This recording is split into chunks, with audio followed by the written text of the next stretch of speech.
现在又到了吃山楂的季节了。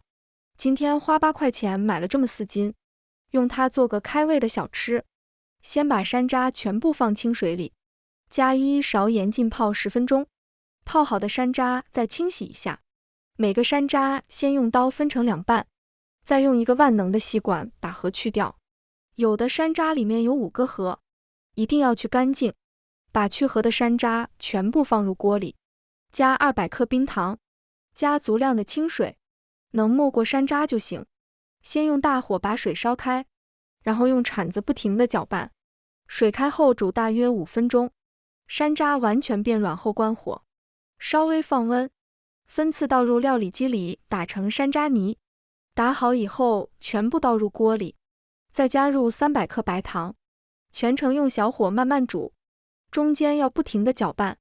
山楂的果胶含量很高，不需要再放任何的添加剂或者凝固剂。煮到颜色变深，搅拌时能感觉到明显的阻力，像这样就行了。装在一个合适的容器里，放冰箱冷藏4个小时。